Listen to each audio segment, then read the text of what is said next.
Je termine et je conclus en répétant que ceux-ci sont appelés les prémices de l'agneau, c'est-à-dire qu'en eux, premièrement, les droits, les pensées, les désirs, les intentions de Dieu sont pleinement respectés. Ils sont donc les premiers à être passés par la fournaise, par le creuset de la souffrance qui fait mûrir, de la souffrance spirituelle, et ils ont bien réagi. Ils ont emprunté ce chemin difficile auquel les autres se sont soustraits. Je ne peux pas l'expliquer, je suis incapable de vous dire pourquoi le Seigneur agit ainsi. En fait, le principe d'élection semble jouer également dans ce cas. D'une façon ou d'une autre, Dieu a jeté son dévolu sur certaines personnes particulières qui doivent le combler d'une certaine manière. C'est pourquoi il les fait passer par des expériences plus profondes que celles que connaissent d'autres croyants. Combien ces gens nous font pitié.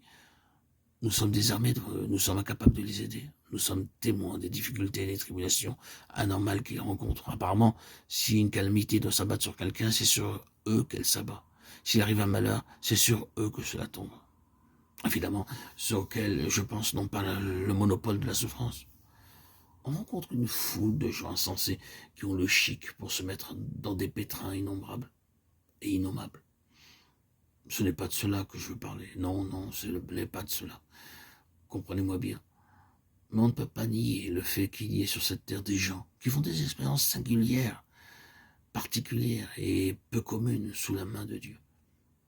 Ils sont parfois tentés de protester contre cette main qui s'appesantit lourdement sur eux, de s'écrire avec le psalmiste, sa bonté est-elle à jamais épuisée? Dieu a-t-il oublié d'avoir compassion? Oh, quelle détresse, quelle douleur! Qui peut les consoler? Tous les chrétiens ne passent pas par là. Eh oui, c'est un fait, nous le constatons. Des multitudes d'enfants de Dieu ont un parcours beaucoup plus facile. Mais il y en est parmi nous qui souffrent atrocement. Et comment donc expliquer cela? C'est un mystère.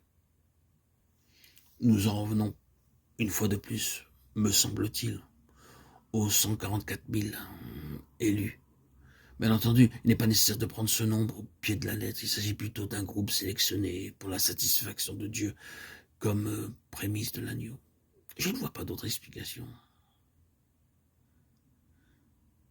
Peut-être que Dieu nous accordera davantage de lumière à ce sujet, mais j'ai vraiment le sentiment que ce point répond à bon nombre de questions et de problèmes que nous rencontrons.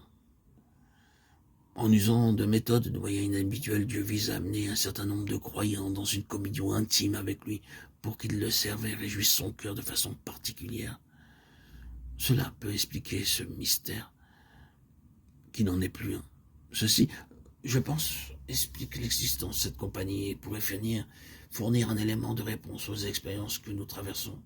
Quoi qu'il en soit, que le Seigneur fasse de nous des disciples qui suivent l'agneau